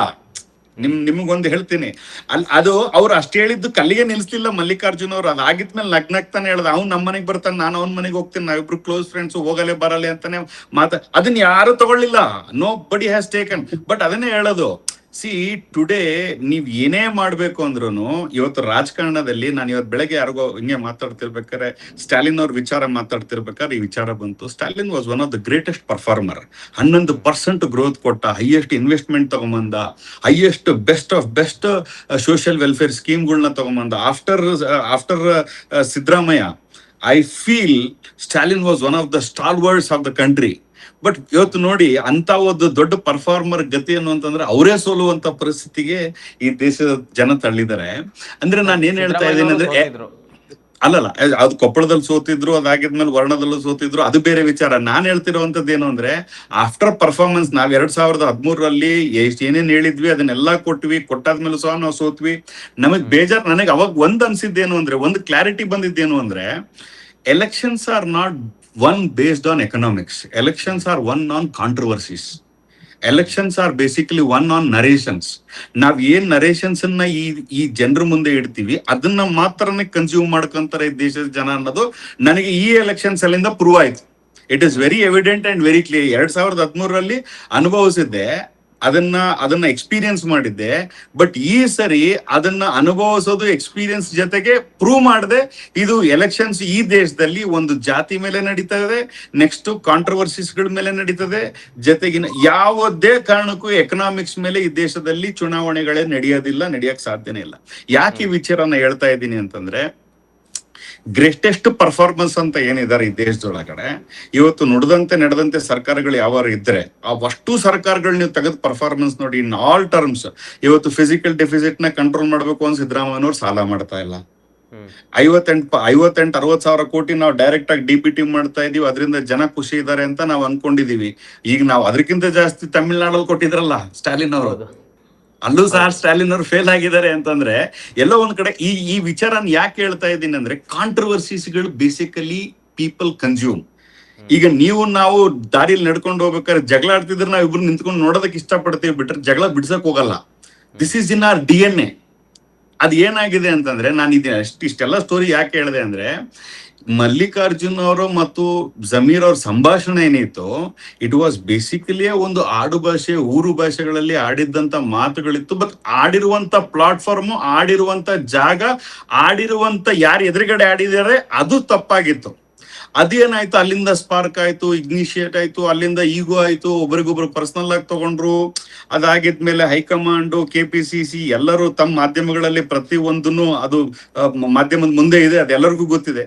ಇದೆಲ್ಲ ಆದ್ಮೇಲೆ ಹೋಗ್ತಾ ಹೋಗ್ತಾ ಹೋಗ್ತಾ ತಿಳಿಗೊಂಡು ಹೈಕಮಾಂಡ್ ಎಲ್ಲ ಇಂಟರ್ವ್ಯೂನ್ ಆದ್ಮೇಲೆ ಎವ್ರಿಥಿಂಗ್ ಈಸ್ ನಾರ್ಮಲ್. ಬಟ್ ಎಲ್ಲೋ ಒಂದ್ ಕಡೆ ನಮಗ್ ದುಃಖ ಏನಿದೆ ಅಂತಂದ್ರೆ, ಮೈನಾರಿಟೀಸ್ಗಳು ಕೇಳಿರೋ ತಪ್ಪಲ್ಲ, at the same time Mallikarjun ಅವ್ರು ಮಾಡಿರೋ ರೀತಿನೂ ಕರೆಕ್ಟು ಅಂತಾನು ನಾನು ಹೇಳೋದಿಲ್ಲ. ಅವ್ರು ಆಗ್ಲೇ ಮಾತಾಡ್ತಾ ಇರ್ಬೇಕಾದ್ರೆ ಹೇಳ್ತಾ ಇದ್ರು, ಯಾರನ್ನ ಕೇಳಿ ಅವ್ರು ಹೋಗಿ ನಾಮಿನೇಷನ್ ಮಾಡಿದ್ರು ಅಂತ ಹೇಳಿ. That was one of the discussion ಆಯ್ತು. ಅದು KPCC ಒಳಗೆ ಡಿಸ್ಕಷನ್ ಆಯ್ತು, ಯಾರನ್ನ ಕೇಳಿ ಮಾಡಿದ್ರಿ ಅಂತ. ಸೊ ಆವಾಗ ನನಗೆ ಒಂದ್ ಕಡೆಯಿಂದ ಅದು ಮುಂಚೆಯಿಂದ ಬಂದಿರುವಂತ ಪ್ರತೀತಿಗೆ ನನಗೆ ಸಿಗುತ್ತೆ ಅನ್ನೋ ಒಂದು ನಂಬಿಕೆಗೆ, ಆಮೇಲೆ ಅವತ್ತೇನೋ ಒಂದು ಒಳ್ಳೆ ಟೈಮ್ ಇತ್ತು ಅನ್ನೋದಕ್ಕೋಸ್ಕರ ಮಲ್ಲಿಕಾರ್ಜುನ ಅದನ್ನ ದಟ್ ಇಸ್ ಹೌ ಈ ಡಿಫೆಂಡೆಡ್ ಹಿಮ್ಸೆಲ್ಫ್. ಅವ್ರು ಅದನ್ನೇ ಆ ತರ ಡಿಫೆಂಡ್ ಮಾಡ್ಕೊಂಡ್ರು. ಬಟ್ ಎಲ್ಲೋ ಒಂದ್ ಕಡೆಯಿಂದ ರವಿ ಅವರು ಹೇಳಿದ್ದು ಸತ್ಯ. ಈ ತರದೊಂದು ಘಟನೆಗಳು ನಡೀಬಾರ್ದಾಗಿತ್ತು, ನಡೀತು. ರಾತ್ ಗಯಾ ಬಾತ್ ಗಯಾ, ರಿಸಲ್ಟ್ ಆಗಯಾ, ಹಾಗೆ ನಿಕಲ್ನ ಹೈ, we have to keep on moving ಅಷ್ಟೇ. ಸರ್ ರವಿಕುಮಾರ್ ಸರ್, ನನ್ನ ಕಡೆ ಪ್ರಶ್ನೆ ಏನು ಅಂದ್ರೆ, ಕಾಂಗ್ರೆಸ್ ಹೇಳಿ ಸರ್, ಹೇಳಿ. ನನಗೆ ಅನಿಲ್ ಕುಮಾರ್ ಸರ್ ಅವ್ರಿಗೆ ಒಂದು ಕ್ವಶನ್ ಇದೆ. ಹೇಳಿ ಸರ್. ಸೊ ಆಯ್ತು, ಹಾಗೆ ಬಣ್ಣ ಚಾಯಿ, ಇಟ್ಸ್ ಓಕೆ, ಎಲ್ಲ ಗುಡ್. ಬಟ್ ನನಗೆ ಈ ಮುಸ್ಲಿಂ ಸಮುದಾಯ, ಅಲ್ಪಸಂಖ್ಯಾತ ಸಮುದಾಯವನ್ನ ಟೇಕ್ ಫಾರ್ವರ್ಡ್ ತಗೊಂಡೋಗೋದಕ್ಕೆ ಕಾಂಗ್ರೆಸ್ ಹತ್ರ ಏನು ಯೋಚನೆ ಇದೆ ಈಗ ಮುಂದಿನ ದಿನಗಳಲ್ಲಿ? ನೆಕ್ಸ್ಟ್ ಪಾರ್ಲಿಮೆಂಟ್ ಎಲೆಕ್ಷನ್ 2028 ಮತ್ತು ಅಸೆಂಬ್ಲಿ ಎಲೆಕ್ಷನ್ಸ್ ಬರುತ್ತೆ. ಈಗ ದಾವಣಗೆರೆಯ ರಿಲೇಟೆಡ್ ಆಗಿರ್ತಕ್ಕಂಥ ಒಂದು ಕಾನ್ಫ್ಲಿಕ್ಟ್ ಇದೆಯಲ್ಲ, ಅದನ್ನ ಹೇಗೆ ಸೆಟರೇಟ್ ಮಾಡ್ಕೊಳ್ಬೇಕು ಅಂತ ಯೋಚನೆ ಮಾಡ್ತಾ ಇದೆ ಕಾಂಗ್ರೆಸ್ ಪಕ್ಷ? ಸರ್, ಈಗ ಏನಾಗಿದೆ, this is a very common problem. ಪ್ರತಿ ಒಂದು ಎಲೆಕ್ಷನ್ ಬಂದಿರುವಂತ ಸಂದರ್ಭದಲ್ಲಿ ಈ ತರದ್ದು ಸವಾಲುಗಳು ನಮ್ಮ ಎದುರುಗಡೆ ಬಂದೇ ಬರ್ತದೆ. ಇದನ್ನ ಆ ಪರ್ಟಿಕ್ಯುಲರ್ ಟೈಮಿಗೆ ಯಾವ್ಯಾವ ರೀತಿ ಬೇಕೋ ಆ ರೀತಿ ಬಗೆಹರಿಸೋದಕ್ಕೆ ಹೈಕಮಾಂಡ್ ಆಗಿರ್ಬೋದು, ಇಲ್ಲ ರಾಜ್ಯ ಮಟ್ಟದಲ್ಲಿ ಕಾಂಗ್ರೆಸ್ ಸೀನಿಯರ್ ಲೀಡರ್ಸ್ ಗಳಾಗಿರ್ಬೋದು, ಪ್ರತಿಯೊಬ್ಬರು ಕೂತ್ಕೊಂಡು ಇದನ್ನ ಬಗೆಹರಿಸುವಂತ ಕೆಲಸ ಮಾಡ್ತಾರೆ. But coming back to the specific point, so called ನಮ್ಮ ಟಿಕೆಟ್ಸ್ಗೆ ಅಂತಾನೆ ನಾನು ಸ್ಪೆಸಿಫಿಕ್ ಆಗಿ ಮಾತಾಡೋದಾದ್ರೆ, high command looks at lot of permutations and combination. ನಿಮಗೆ ಒಂದು ಉದಾಹರಣೆ ಕೊಡ್ತೀನಿ ಅದಕ್ಕೆ. ರಾಯಚೂರು ರವಿ ಬೋಸರಾಜ್ ಅವರು ಗೆಲ್ತಾರೆ ಅನ್ನುವಂತ ಎಲ್ಲಾ ಲಕ್ಷಣಗಳು ನಮ್ಗೆ ಕಾಣಿಸ್ತಾ ಇತ್ತು. ಅಲ್ಲಿ Shivraj is my good friend, Ravi is also my good friend. ನಾನು ಅದೇ ಭಾಗದಿಂದ ಬರ್ತೀನಿ, ನಾನು ಅದೇ ಊರಿನವನು ಸಹ ನಾನು. ಸೊ ಅಲ್ಲಿ ರವಿ ಅವ್ರಿಗೆ ಕೊಟ್ರೆ ಗೆಲ್ತಾರೆ ಅನ್ನುವಂತ ಸಂದರ್ಭ ಇದ್ದಾಗ, ರವಿ ಅವರು ಸಹ ಹಗಲು ರಾತ್ರಿ, ನನಗೆ ಗೊತ್ತಿರಂಗೆ ಬೋಸರಾಜ್ ಸಾಹೇಬ್ರು 35-40 ವರ್ಷಗಳಿಂದ ಕಾಂಗ್ರೆಸ್ ಒಳಗಡೆ ಸೆಕ್ರೆಟರಿ ಆಗಿ, ಜನರಲ್ ಸೆಕ್ರೆಟರಿ ಆಗಿ, ಟ್ರೆಜರರ್ ಆಗಿ ಕೆಲಸ ಮಾಡಿ, ವರ್ಕ್ ಮಾಡಿ, ರಾಯಚೂರು ಭಾಗದಲ್ಲಿ, ಮಾನ್ವಿ ಭಾಗದಲ್ಲಿ, ಕೊಪ್ಪಳ ಭಾಗದಲ್ಲಿ ಸಂಘಟನೆ ಮಾಡಿ, ಕಾಂಗ್ರೆಸ್ ಪಾರ್ಟಿಯನ್ನ ಕಟ್ಟಿ, ಕೊನೆಗೆ ಅವ್ರ ಪರಿಸ್ಥಿತಿ ಏನಂದ್ರೆ ಡಿಲಿಮಿಟೇಷನ್. ಮಾನ್ವಿ ಒಳಗೆ ಗೆದ್ರು ಅವರು, ಮಾನ್ವಿ ಒಳಗೆ ಗೆದ್ದಾಗಿದ್ಮೇಲೆ ಡಿಲಿಮಿಟೇಷನ್ ಆಯ್ತು. ಸೊ ಈ ಒಂದು ಅಲ್ಲೇನಾಗಿತ್ತು ಸರ್, ನಮಗೆ 2008 ಡಿಲಿಮಿಟೇಷನ್ ಆದ್ಮೇಲೆ ಮುಂಚೆ ರಾಯಚೂರು ಮತ್ತು ಯಾದಗಿರಿ ಒಂದೇ ಡಿಸ್ಟಿಕ್ ಒಳಗೆ ಬರ್ತಾ ಇತ್ತು. ಯಾದಗಿರಿ ಸಪರೇಟ್ ಡಿಸ್ಟಿಕ್ ಆಯ್ತು, ಯಾದಗಿರಿ 2 ಕಾನ್ಸ್ಟಿಟ್ಯೂನ್ಸಿ ಬಂತು. ಅದಾಗಿದ್ಮೇಲೆ ಏನಾಯ್ತು, ಯಾದಗಿರಿ ಮತ್ತು ಯಾದಗಿರಿ ಮತ್ತೆ ರಾಯಚೂರು ನಡುವೆ ಒಂದೇ ಒಂದು ಮೈನಾರಿಟಿ ಟಿಕೆಟ್ ಕೊಡಕ್ ಆಗ್ಲಿಲ್ಲ ನಮಗೆ. ಸೊ ಅಂತ ಒಂದು ಸಂದರ್ಭದಲ್ಲಿ high command has taken a decision, we have to give it to minorities. So ಯಾಕಂದ್ರೆ ಸುತ್ತಮುತ್ತ ನಾವು 3 ಡಿಸ್ಟಿಕ್ ಅಲ್ಲಿ ಕೊಡಕ್ ಆಗ್ತಾ ಇಲ್ಲ. ರಾಯಚೂರು ನಮಗ್ ಗೊತ್ತಿತ್ತು, ನಾವು ರಾಯಚೂರಲ್ಲಿ ಗೆಲ್ಲಕ್ ಆಗಲ್ಲ ಅಂತ, ನಾವು ಗೆಲ್ತೀವಿ ಅಂತ ಸಹ ಗೊತ್ತಿತ್ತು, ನಾವು ರವಿ ಬೋಸರಾಜ್ ಕೊಟ್ಟಿದ್ರು ಸಹ. ಸೊ ನಾನು ಯಾಕೆ ಈ ವಿಚಾರವನ್ನ ಪ್ರಸ್ತಾಪ, ನಿಮಗೊಂದು ಉದಾಹರಣೆ ಯಾಕೆ ಕೊಡ್ತಾ ಇದ್ದೀನಿ ಅಂತಂದ್ರೆ, ಕೆಲವೊಂದು ಸಂದರ್ಭದಲ್ಲಿ ಹೈಕಮಾಂಡ್ ಸರಿಯಾದಂತ ಸೂಕ್ತವಾದಂತ ಗೆಲ್ಲೋದೊಂದೇ ಮಾನದಂಡ ಆಗಿರೋದಿಲ್ಲ ಪಾಲಿಟಿಕ್ಸ್ನಾಗೆ. ಕೆಲವೊಂದ್ಸರಿ ನಾವು ಸೋತ್ರು ಸಹ ಗೆದ್ದಂಗೆ, ಕೆಲವೊಂದ್ಸರಿ ನಾವು ಸೋತ್ರು ಸಹ ಜನರ ಮನಸ್ಸನ್ನ ಗೆಲ್ಬೇಕು. ನಾವು ಸಮಾನ ಅವಕಾಶ ಕೊಡ್ತೀನಿ ಅಂತ ಹೇಳಿ ನಾವೇನು ಒಂದು ಭಾಷೆ ಮಾಡಿರ್ತೀವಿ, ಜನರ ಮುಂದೆ ನಾವು ಹೋಗಿರ್ತೀವಿ, ಸಬ್ಕಾ ಸಾಥ್ ಸಬ್ಕಾ ವಿಕಾಸ್ ಅಂತೀವಿ, ಈ ದೇಶದ ಸಂವಿಧಾನದ ಮೇಲೆ ಆಣೆ ಮಾಡಿ ಏನು ಕಾಂಗ್ರೆಸ್ ಪಾರ್ಟಿ ಅಧಿಕಾರಕ್ಕೆ ಬರುತ್ತೋ ಅದನ್ನ ಸಮರ್ಥವಾಗಿ ಅದನ್ನ ನಿರ್ವಹಿಸಿರುವಂತ ಒಂದೇ ಒಂದು ಉದಾಹರಣೆ ನಿಮ್ಗೆ ರಾಯಚೂರದ ಎಕ್ಸಾಂಪಲ್ ಕೊಟ್ಟೆ ನಾನು. ಸೊ ಅದೇ ರೀತಿ ನಾವು ಕೊಟ್ಟಿರುವಂತ ಮೈನಾರಿಟೀಸ್ ಗಳಿಗೆ ಟಿಕೆಟ್ ಆಗಿರ್ಬೋದು. ಈಗ ನೋಡಿ, of course it was one of the ಒಂದು 4 ಗೋಡೆ ಒಳಗಡೆ ಕೂತ್ಕೊಂಡು ಈ ವಿಚಾರವನ್ನ ಬಗೆಹರಿಸಿದ್ರೆ ಇದನ್ನ ನಾವು ಇವತ್ತು ಅರ್ಧ ಗಂಟೆ 1 ಅವರ್ ಕೂತ್ಕೊಂಡು ಚರ್ಚೆ ಮಾಡುವಂತ ವಿಚಾರನೇ ಇರ್ತಿರ್ಲಿಲ್ಲ. ಇದೇನು ಮೈನಾರಿಟೀಸ್ಗೂ ನಮ್ಗೇನು ಮೊದ್ಲಿಂದಾನು ಜಗಳ ನಡೆದಿದೆ ಅಂತಲ್ಲ, ಇದು ಒಂದೇ ಒಂದು ಸ್ಮಾಲ್ ಇಶ್ಯೂ ಆಗಿರೋದ್ರಿಂದ ಇಷ್ಟು ದೊಡ್ಡ ಸ್ಪಾರ್ಕ್ ಆಗಿರುವಂತ ವಿಚಾರ ಆಗಿರೋದಷ್ಟೇ. ಓಕೆ ಸರ್ ರವಿ ಸರ್, ನಂದು ಕಡೆ ಪ್ರಶ್ನೆ ಏನು ಅಂದರೆ, ಕಾಂಗ್ರೆಸ್ಗೆ ಈಗ ಏನಾದರೂ ಆತ್ಮಾವಲೋಕನ ಮಾಡ್ಕೊಳ್ಳುವ ಸಕಾಲ ಟೈಮ್ ಅಂತ ಅನಿಸುತ್ತೆ. ನೀವೇನು ಹೇಳ್ತೀರಾ? ಯಾಕಂದರೆ ಪಂಚರಾಜ್ಯ ಚುನಾವಣೆಯ ಫಲಿತಾಂಶವನ್ನು ಗಮನಿಸಿದಾಗ ಕರ್ನಾಟಕ ಕಾಂಗ್ರೆಸ್ಸು ಆತ್ಮಾವಲೋಕನ ಮಾಡ್ಕೊಳ್ಳುವ ಒಳ್ಳೆಯ ಟೈಮ್ ಇದು ಅಂತ ಅನಿಸುತ್ತೆ. ನಿಮಗೇನು ಅನಿಸುತ್ತೆ? ಖಂಡಿತ ಖಂಡಿತ. ಈಗ ದಾವಣಗೆರೆಯಲ್ಲಿ ನಡೆದಂತ ಬೆಳವಣಿಗೆಗಳನ್ನು ನೋಡಿದಾಗ ಕಾಂಗ್ರೆಸ್ ಖಂಡಿತವಾಗಿ ಆ ರಿಸಲ್ಟ್ ನ ಆತ್ಮಾವಲೋಕನ ಮಾಡ್ಕೊಳ್ಬೇಕು ಮತ್ತು ಸಿಂಹಾವಲೋಕನವನ್ನು ಮಾಡ್ಕೊಳ್ಬೇಕು. ಹೌದೌದು. ಈಗ ಕಾಂಗ್ರೆಸ್ ಏನಾಗಿದೆ, ಬಹುಶಃ ಈ ದೇಶದ ರಾಜಕೀಯ ವ್ಯವಸ್ಥೆಯನ್ನು ನೋಡಿದಾಗ ಮುಸಲ್ಮಾನರು ಮತ್ತು ದಲಿತರು ಯಾವಾಗಲೂ ಅನಾಥ ಪ್ರಜ್ಞೆಯಿಂದ ರಾಜಕಾರಣವನ್ನು ನೋಡ್ತಾ ಇರ್ತಾರೆ. ರಾಜಕೀಯ ವ್ಯವಸ್ಥೆ ಒಳಗೆ ಅವರಿಬ್ರು ಕೂಡ ಅನಾಥರು ಅನ್ನೋತಾರೆ. ನಾನು ಅದಕ್ಕೊಂದು ಉದಾಹರಣೆ ಹೇಳ್ತೀನಿ, ಜಸ್ಟ್ ಫಾರ್ ಇನ್ಫಾರ್ಮೇಶನ್. 1946 ನವೆಂಬರ್ 15ನೇ ತಾರೀಕು ಅಂಬೇಡ್ಕರ್ ಅವರು ಲಂಡನ್ ನಿಂದ ವಾಪಸ್ ಭಾರತಕ್ಕೆ ಬರ್ತಾರೆ. ಕರಾಚಿ ಏರ್ಪೋರ್ಟ್ ಅಲ್ಲಿ ಟೈಮ್ಸ್ ಆಫ್ ಇಂಡಿಯಾದವರು ಇಂಟರ್ವ್ಯೂ ಮಾಡ್ತಾರೆ. ಏನ್ ಮಾತಾಡಿದ್ರಿ ಲಂಡನ್ ಅಲ್ಲಿ? ಬ್ರಿಟಿಷ್ ಸರ್ಕಾರ ಇರುತ್ತೆ. ಅವಾಗ ಭಾರತದಲ್ಲಿ ದಲಿತರು ಮತ್ತು ಮುಸಲ್ಮಾನರ ಪೊಲಿಟಿಕಲ್ ಎಕ್ಸಿಸ್ಟಿಂಗ್ ಏನು ಅಂತಕ್ಕಂಥದ್ದು ಒಂದು ಪ್ರಶ್ನೆ. ಅದನ್ನ ಅಂಬೇಡ್ಕರ್ ಅವರು ಬ್ರಿಟಿಷ್ ಸರ್ಕಾರದ ಮುಂದೆ ಇಟ್ಟಿರ್ತಾರೆ, ಇಂಡಿಯನ್ ನ್ಯಾಷನಲ್ ಕಾಂಗ್ರೆಸ್ ಪಾರ್ಟಿ ಮುಂದೆ ಇಟ್ಟಿರ್ತಾರೆ. What is the political existing of Dalits and minorities ಅಂತ ಹೇಳಿ. ಅದಕ್ಕೆ ಟೈಮ್ಸ್ ಆಫ್ ಇಂಡಿಯಾ ಇಂಟರ್ವ್ಯೂ ನಲ್ಲಿ ಹೇಳ್ತಾರೆ ಅವರು, ನೀವು ಈ ಮುಸಲ್ಮಾನರ ಬೇಡಿಕೆಗಳನ್ನ, ದಲಿತರ ಬೇಡಿಕೆಗಳನ್ನ ಬ್ರಿಟಿಷ್ ಸರ್ಕಾರ ಕೇಳುತ್ತಾ ಅಂತ. ಅದಕ್ಕೆ ಅವ್ರೊಂದು ಮಾತು ಹೇಳ್ತಾರೆ, ದಲಿತರ ಪರವಾಗಿ ನಾನು ಮಾತಾಡ್ತೀನಿ, ಮುಸಲ್ಮಾನರ ಆಶೋತ್ತರಗಳನ್ನ ಬ್ರಿಟಿಷ್ ಸರ್ಕಾರ ಕೇಳುವ ವಿಶ್ವಾಸ ನನಗಿದೆ ಅಂತ ಹೇಳ್ತಾರೆ. ನಾನು ಯಾಕೆ ಇದು ಸಾಮಾನ್ಯ ಒಂದು ಸ್ಟೇಟ್ಮೆಂಟ್ ಅಲ್ಲ, ಇದು ಈಗಲೂ ಕೂಡ ಮುಸಲ್ಮಾನರು ಕಾಂಗ್ರೆಸ್ ಕಡೆಗೆ ಯಾಕೆ ನೋಡ್ತಾ ಇದ್ದಾರೆ ಅಂದ್ರೆ, ನಮ್ಮ ಆಶೋತ್ತರಗಳನ್ನ ಕೇಳೋದಕ್ಕೆ ನೀವಿದ್ದೀರಿ, ನಿಮ್ಮ ಹತ್ರ ನಾನು ಕೇಳ್ತೀವಿ ಅನ್ನೋ ಭರವಸೆಯಿಂದ ಬದುಕ್ತಾ ಇದೀವಿ ಅಂತಕ್ಕಂಥದ್ದು. ಕರ್ನಾಟಕದ ರಾಜಕಾರಣದ ಮಟ್ಟಿಗೆ ಹೇಳ್ಬೇಕು ಅಂದ್ರೆ 2019 ನಂತರದಲ್ಲಾದಂತ ರಾಜಕೀಯ ಬೆಳವಣಿಗೆಗಳನ್ನು ನೋಡಿದಾಗ JDS ಪಕ್ಷ ಸೆಕ್ಯುಲರ್ ಪಾರ್ಟಿ ಅಕಸ್ಮಾತ್ ಮುಸಲ್ಮಾನರು ಅಲ್ಪಸಂಖ್ಯಾತರ ಮತಗಳ ವಿಭಜನೆ ಆಗಿದ್ರೆ ಕಾಂಗ್ರೆಸ್ ಮತ್ತು JDS ನಡುವೆನೇ ಆಗ್ತಾ ಇತ್ತು. ಸೊ ನೀವು ಕುಮಾರಸ್ವಾಮಿ ಅವರ ಕ್ಷೇತ್ರದಲ್ಲಿ ಒಬ್ಬ ಅಲ್ಪಸಂಖ್ಯಾತ ಗೆದ್ದ ಮೇಲೆ ಅವ್ರ ಬಾಯಿಂದ ಬಂದಂತ ಮಾತುಗಳು ಏನಾಯ್ತು, ಕೊನೆಗೆ ಅವ್ರು ಎಷ್ಟು ಮಟ್ಟಿಗೆ ಕಮ್ಯುನಲ್ ಫೀಲಿಂಗ್ಸ್ ನಲ್ಲಿ ಹೋಗ್ಬಿಟ್ರು. ಸೊ ಈಗೇನಾಯ್ತು, ಕಾಂಗ್ರೆಸ್ ಅಲ್ಪಸಂಖ್ಯಾತರಿಗೆ ಆಯ್ಕೆಗಳೇ ಇಲ್ಲ ಅನ್ನೋ ಮಟ್ಟಕ್ಕೆ ಬಂದ್ಬಿಡ್ತು. ಅದನ್ನ ಕಾಂಗ್ರೆಸ್ ಅಡ್ವಾಂಟೇಜ್ ತಗೊಳ್ಬಾರ್ದು ನಾನು ಹೇಳ್ತಿರೋದು. ಕಾಂಗ್ರೆಸ್ ಅವ್ರಿಗೆ ಇನ್ನೆಲ್ಲೋ ಹೋಗ್ತಾರೆ, ನಮಗೆ ಬಿಟ್ಟಿಲ್ಲ ಹೋಗ್ತಾರೆ. ಬಿಜೆಪಿಗಂತೂ ಓಟ್ ಹಾಕಲ್ಲ. ಸೊ ನೋಡಿ, ದಾವಣಗೆರೆಯಲ್ಲಿ ಮುಸಲ್ಮಾನರು ಓಟು ಬಿಜೆಪಿಗೆ ಹೋಗಿಲ್ಲ. ನಾನು ದಾವಣಗೆರೆಯಲ್ಲಿ ಚುನಾವಣೆ ನಡೀತಿರೋ ಸಂದರ್ಭದಲ್ಲಿ ಚರ್ಚೆ ನಡೀತಿತ್ತು, ಬಿಜೆಪಿ ಗೆದ್ರು ಪರವಾಗಿಲ್ಲ ಕಾಂಗ್ರೆಸ್ ಸೋಲ್ಬೇಕು ಅಂತ ಹೇಳಿ. ಬಟ್ ಮುಸಲ್ಮಾನರ ಲೆಕ್ಕದಲ್ಲಿ ಅದು ಇರ್ಲಿಲ್ಲ. ಕಾಂಗ್ರೆಸ್ಗೆ ಒಂದು ಪಾಠ ಕಲಿಸ್ಬೇಕು, ಒಂದು ಸೀಟ್ ತಾನೇ ಹೋದ್ರೆ ಅವ್ರಿಗೆ ಸೋಲ್ಬಹುದು, ಬಟ್ ಆದ್ರೆ ಬಿಜೆಪಿ ಗೆಲ್ಬಾರ್ದು ಅನ್ನೋದು ಇತ್ತು. ಆಗಿರೋದ್ರಿಂದ ಆ ಮತಗಳ ಪ್ರಮಾಣ SDPIಗೆ ಹೋಗುತ್ತೆ ಹೊರತು ಬಿಜೆಪಿಗೆ ಹೋಗಿಲ್ಲ. ಬಿಜೆಪಿ ಯಾವುದೇ ಕಾರಣಕ್ಕೂ ಮುಸಲ್ಮಾನರಿಗೆ ಬಿಜೆಪಿ ಓಪನ್ ಆಗಿ ಹೇಳ್ತಾ ಇದೆ, ನಾವು ಅಲ್ಪಸಂಖ್ಯಾತರಿಗೆ ಟಿಕೆಟ್ ಕೊಡಲ್ಲ, ಅವ್ರು ಓಟೇ ಬೇಡ ಅಂತ ಹೇಳ್ಕೊಂತ ಇದೆ. ಬಟ್ ಕಾಂಗ್ರೆಸ್ ವರ್ತನೆ ಸ್ನೇಕ್ ಇಂದ ಧೃತರಾಷ್ಟ್ರ ಆಲಿಂಗನ ಆಗ್ಬಾರ್ದು, ಮುಸಲ್ಮಾನರನ್ನ ತಕ್ಕೊಂಡು ಧೃತರಾಷ್ಟ್ರ ಆಲಿಂಗನ ಆಗ್ಬಾರ್ದು. ಬಹುಶಃ ಅವರು ನನಗೆ ವಕ್ತಾರರು ಹೇಳಿದ್ರು, ಸಾಕಷ್ಟು ಇರ್ತಕ್ಕಂಥ 14 ಜನ MLC MP ಗಳು ಮಿನಿಸ್ಟರ್ಗಳು ಇದ್ದಾರೆ, ಬೋರ್ಡ್ಗಳು ಕೊಟ್ಟಿದ್ದಾರೆ, ಸಾಕಷ್ಟು ಕೊಟ್ಟಿದ್ದಾರೆ. ಆದ್ರೆ ಅವರಿಗೆ ಸಿಗುವಂತ ಅವಕಾಶದ ಸಂದರ್ಭ ಬಂದಾಗ ಅವ್ರ ಜೊತೆಗೆ ಸೌಜನ್ಯದಿಂದ ವರ್ತಿಸ್ಬೇಕು, ಅವ್ರನ್ನ ಕನ್ವಿನ್ಸ್ ಮಾಡ್ಬೇಕು ಆ ಸಮುದಾಯವನ್ನ. ಯಾಕೆಂದ್ರೆ ಈ ರಾಜ್ಯದಲ್ಲಿ ದಲಿತ ಮುಖ್ಯಮಂತ್ರಿ ಆಗಿಲ್ಲ, ಅಲ್ಪಸಂಖ್ಯಾತ ಮುಖ್ಯಮಂತ್ರಿ ಆಗೋಲ್ಲ. ಇವರಿಬ್ಬರು ಆಗುವಂತ ಕಾಲಘಟ್ಟ ಬರ್ಬೇಕು ಅಂತಕ್ಕಂಥ ನಿರೀಕ್ಷೆ ಈ ರಾಜ್ಯದಲ್ಲಿ ಪ್ರಜಾಪ್ರಭುತ್ವವಾದಿಗಳಿಗಿದೆ. ಸೊ ಇಂತಹ ಸಂದರ್ಭದಲ್ಲಿ ನಾನು ಅದರಲ್ಲೂ ಕಾಂಗ್ರೆಸ್ ಮೇಲೆ ಇದೆ, ಅದನ್ನ ನಾನು Congress. So is only one party is Congress. ನೀವು ಒಬ್ಬ ಮುಸಲ್ಮಾನ್ ಏನಾದ್ರು ಮುಖ್ಯಮಂತ್ರಿ ಆಗ್ಬೇಕು ಅಂತ ಇದ್ರೆ ಇವತ್ತಿನ ಪ್ರೆಸೆಂಟ್ ಕಾಂಗ್ರೆಸ್ ನಲ್ಲೇ, ಒಬ್ಬ ದಲಿತನನ್ನು ಮಾಡ್ತಕ್ಕಂಥ ಶಕ್ತಿ ಇರ್ತಕ್ಕಂಥದ್ದು ಕಾಂಗ್ರೆಸ್ ಅಲ್ಲೇ. ನೀವು ಇನ್ನೊಂದು ಬಿಜೆಪಿ ಒಂದು ಅಪಾಯಕಾರಿ ನಡೆಯಿದೆ, ಓಬಿಸಿ ಇರ್ತಕ್ಕಂಥ ನರೇಂದ್ರ ಮೋದಿ ಅವ್ರನ್ನ ಪ್ರಧಾನಮಂತ್ರಿ ಮಾಡ್ಬಿಟ್ರಲ್ಲ. ಕಳೆದ ಚುನಾವಣಾ MP ಎಲೆಕ್ಷನ್ ನಲ್ಲಿ ನರೇಂದ್ರ ಮೋದಿ ಕೊನೆಗೆ ಬಳಸಿದ ಅಸ್ತ್ರ ಏನಂದ್ರೆ, ಯಾವಾಗ ರಾಹುಲ್ ಗಾಂಧಿ ಅವರು ಜನಗಣತಿ ನಡೀಬೇಕು ಅಂತ ಹೇಳಿ ದೊಡ್ಡ ಧ್ವನಿ ಎತ್ತಿದಾಗ ಮೋದಿ ಭಾಷಣ ಮಾಡಿದ್ದೀರ, ನಾನೊಬ್ಬ ಓಬಿಸಿ ಅನ್ನೋ ಕಾರಣಕ್ಕೋಸ್ಕರ ರಾಹುಲ್ ಗಾಂಧಿ ನನ್ನ ಮೇಲೆ ದಾಳಿ ಮಾಡ್ತಿದ್ದಾರೆ ಅಂತಕ್ಕಂಥ ಕ್ಯಾಸ್ಟ್ ಕಾಯಿನ್ ಅನ್ನ ಹೊಡೆದ್ಬಿಟ್ರು. ಸೊ ಇದನ್ನ ಭಾರಿ ಖಂಡಿತವಾಗಿ. ಆಮೇಲೆ ಬಿಜೆಪಿ ಏನ್ ಬೇಕಾದ್ರೆ ಮಾಡುತ್ತೆ, ಒಬ್ಬ ದಲಿತನನ್ನು ಮುಖ್ಯಮಂತ್ರಿ ಮಾಡುತ್ತೆ, ಒಬ್ಬ ದಲಿತನನ್ನು ಪ್ರಧಾನಮಂತ್ರಿ ಮಾಡುತ್ತೆ. ಆದ್ರೆ ಅವ್ರನ್ನ ಅಲ್ಲಿ ಟಿಕೆಟ್ ಕೊಡುತ್ತೆ, ಅವ್ರಿಗೆ ಸ್ವತಂತ್ರವಾದಂತ ಯಾವ ನಿರ್ಧಾರಗಳು ಕೈಯಲ್ಲಿಲ್ಲ. ರಿಮೋಟ್ ಇರ್ತಕ್ಕಂಥದ್ದು ನಾಗ್ಪುರದಲ್ಲಿ. ಆದ್ರಿಂದ ಕಾಂಗ್ರೆಸ್ ಮೇಲೆ ಯಾಕೆ ಭರವಸೆ ಅಂದ್ರೆ, ಇಲ್ಲಿ ಡೆಮಾಕ್ರೆಟಿಕ್ ಸೆಟಪ್ ಇದೆ. ಇದಕ್ಕೆ ಪಕ್ಷದ ಹೈಕಮಾಂಡ್ ರಿಮೋಟ್ ಬಿಟ್ರೆ ಅಲ್ಲೊಂದು ಎಕ್ಸಿಸ್ಟಿಂಗ್ ಅಡಿಷನಲ್ ಒಂದು ಇನ್ಸ್ಟಿಟ್ಯೂಷನ್ಸ್ ಇಲ್ಲ. ಆದ್ರಿಂದ ಕಾಂಗ್ರೆಸ್ ಈ ವಿಷಯಗಳನ್ನ ಗಂಭೀರವಾಗಿ ಅರ್ಥ ಮಾಡ್ಕೊಳ್ಬೇಕು. ಒಂದು ಚಳವಳಿ ಹಿನ್ನೆಲೆ ಬಂದಿರತಕ್ಕಂಥ ಕಾಂಗ್ರೆಸ್ ಸಂಘಟನೆ ದೃಷ್ಟಿಯಿಂದ ಎಲ್ಲೆಲ್ಲಿ ಏನೇನು ಅಕಾಮಡೇಟ್ ಮಾಡ್ಬೇಕು ಅಂತಕ್ಕಂಥದ್ದು. ದಾವಣಗೆರೆ ವಿಚಾರದಲ್ಲಿ ಪನಿಷ್ ಮಾಡಿದ್ರಲ್ಲ, ಶಿಸ್ತು ಕ್ರಮ ಜರುಗಿಸಿದ್ರಲ್ಲ, ಇದನ್ನ ಸರಿಪಡಿಸ್ಕೊಳ್ಬೇಕು. ಇಲ್ಲ ಅಂದ್ರೆ ಮುಂದಿನ ದಿನಗಳಲ್ಲಿ ಪರಿಣಾಮ ಏನಾಗುತ್ತೆ?